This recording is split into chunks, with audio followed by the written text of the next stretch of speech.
Kita jumpa lagi teman-teman. Jadi di video kali ini aku mau bahas ya strategi atau perencanaan investasi saya mulai dari sekarang dan seterusnya. Jadi di sini saya sudah coba ya beberapa instrumen investasi. Yang pertama ada reksadana, lalu ada obligasi atau SPNFR, EBA retail, peer-to-peer lending, deposito, crowdfunding, termasuk securities dan juga equity. Lalu ada staking kripto, emas batangan atau digital, tanah produktif atau perkebunan ya, dan juga dividend investing dari saham. Jadi semua instrumen investasi ini ya, itu semua sudah saya cobain. Jadi di sini saya ada pengalaman dan pengetahuan terkait daftar instrumen investasi ini. Dan kedepannya bakalan saya gunakan ya beberapa instrumen investasi. Jadi di sini saya sudah mencatat semua pengeluaran bulanan saya. Jadi di situ saya tahu tuh berapa total pengeluaran saya setiap bulannya. Jadi tujuan saya nanti kedepannya return investasi itu bakalan saya gunakan untuk mengcover biaya bulanan ya atau biaya pengeluaran. Sebagai contoh di sini bayar listrik.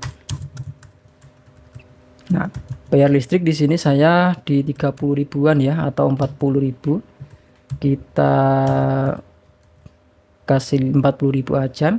Jadi biaya bulanan bayar listrik saya itu di 40.000. Sebagai contoh nanti pengeluaran biaya bulanan bayar listrik yang 40.000 itu tadi bisa kita cover dengan investasi di SBN, misalnya di produk sukuk tabungan ya atau ST, misalnya 10 juta. Nah, jadi di sini dengan invest 10 juta di ST013 misalnya ya, ini simulasinya. Jadi di sini kita bisa dapat imbal hasil 48.000 setiap bulan. Jadi biaya listrik tadi itu sudah tercover dari investasi SBN ini dengan nominal 10 juta. Dan seterusnya nanti semoga aja bisa 100% tercover semua biaya bulanan yang. Nah, itu adalah tujuan saya investasi sekarang. Cuman untuk sekarang ini dengan modal yang cukup minim mungkin belum bisa ya. Dan saya pun juga nggak berharap 100% semua pengeluaran bulanan saya bisa tercover dari investasi itu teman. Karena di sini saya juga punya pendapatan dari yang lain ya. Jadi instrumen investasi kedepannya yang bakalan saya gunakan itu adalah dividend investing. Tapi yang pertama untuk sekarang ya jadi prioritas saya ya itu adalah tanah produktif. Jadi sekarang saya nabung ya, punya uang itu nanti rencananya bakalan saya gunakan untuk beli tanah. Jadi sebelumnya saya beli tanah ya produktif untuk perkebunan atau komoditas berupa jagung. Nah, saya hitung tuh keuntungannya itu sekitar 100% lebih teman-teman. Jadi nanti untuk sekarang ini saya prioritaskan uang saya bakalan saya gunakan untuk beli tanah lagi. Makanya di sini untuk portofolio saham saya itu kecil banget ya sekarang di kepala 4 juta. Tetapi di sini bakalan saya terus top up sih ya untuk yang portofolio saham saya ini. Jadi di sini saya pun juga tracking pendapatan dividen saya setiap bulannya, dan mungkin nanti ini juga bakalan saya prioritasin untuk videoin atau bikin kontennya ya. Jadi bakalan saya kontenin setiap bulan mungkin untuk yang dividend investing ini. Jadi di sini teman bisa lihat di sini progresnya ya. Di November 2024 kepala 2 ya total nilai portofolio, dan kepala 3 di Desember, dan sekarang di kepala 4. Pokoknya nanti bakalan saya videoin setiap bulan lah. Tapi karena di sini kita investnya saham ya, ini resikonya juga besar. Kita harus memilih saham yang tepat ya, jadi nggak asal pilih. Kemudian di sini ada deposito ya. Untuk sekarang saya belum ada portofolio deposito. Kemungkinan nanti bakalan saya deposito di aplikasi deposito BPR by komunal. Karena kan kalau di BPR itu kita bisa dapat bagi hasil yang cukup besar ya, sampai 6% lebih, dan itu masih dijamin oleh LPS. Kemudian di sini ada obligasi ya, termasuk SBN atau FR. Cuma di sini saya bakalan FR aja karena FR itu jatuh temponya cukup panjang teman, sampai puluhan tahun. Kalau SBN kan mentok-mentok itu sampai 6 tahun kalau nggak salah atau 5 tahun. Di sini saya udah punya ya untuk obligasi AFR. Nah ini dia, saya di aplikasi Stockbit ya ini. Ini saya sudah punya dua produk obligasi AFR ya, PPS 037 dan juga PPS 038. Dimana untuk sekarang sama-sama 2 unit ya, atau 2 juta. Jadi totalnya itu di 4 unit atau 4 juta. Dan setiap 3 bulan sekali itu saya mendapatkan berapa ya, 60 ribuan lah. Nah mungkin nanti bakalan saya praktekin ya, 60 ribunya bakalan saya tarik terus saya gunakan untuk membayar listrik bulanan saya. Bakalan saya praktekin sih ya. Dan ini ya kalau misalnya 40 ribu berarti kurang ya. Jadi mungkin di sekitaran 10 unit mungkin nanti biaya listrik bakalan tertutup dengan obligasi AFR ini aja. Ini baru 4 unit isi ya, jadi kurang 6 juta. Jadi nanti kalau dapat uang saya bakalan masuk lagi di obligasi AFR. Itu aja sih ya. Dan untuk reksadana mungkin ya bakalan saya masih gunakan. Cuman untuk reksadana ini nggak saya gunakan untuk cover biaya bulanan tadi ya. Reksadana itu nanti bakalan saya gunakan untuk taruh dana aja. Nah ini saya punya reksadana ya. Reksadana ya sejumlah 11 jutaan ya. Jadi sini saya taruh di dua produk aja teman-teman di pasar uang ya. Bana Liquid Syariah kelas G dan juga Majoris Pasar Uang Syariah Indonesia. Dan di sini saya taruhnya itu pilih yang produknya itu ada petirnya ya. Itu artinya bisa kita tarik secara instan karena memang di sini tujuan saya itu cuma naruh dana aja daripada saya taruh di saya punya Bank BRI ya, di Brimo ya. Misalnya kalau saya taruh di Brimo itu nanti uangnya malah berkurang. Kalau di sini kan dia uangnya terus bertumbuh teman-teman. Jadi kalau misalnya saya butuh apa-apa, kalau misalnya saya ingin beli apa gitu, itu saya bakalan ambil ini aja secara instan. Dan kalau misalnya saya taruh di sini, saya biarkan itu uangnya terus bertumbuh. Beda cerita kalau misalnya saya taruh di Brimo ya, dia bakalan malah berkurang. Nah ini saya punya 11 juta ini nggak saya masukin ke sini ya, ke saham ini.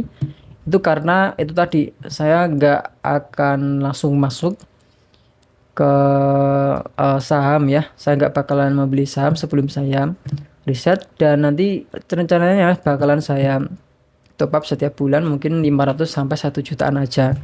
Jadi saya kalau misalnya ada uang itu nggak langsung saya masukkan semua ke saham gitu. Dan untuk kedepannya mungkin saya bakalan fokus ke dividen investing ya. Karena di dividen investing itu nanti bakalan banyak ya bisa kita bahas ya, dari pembelaan saham dividen yang bagus, dividen growth atau dividen king kalau di saham AS ya.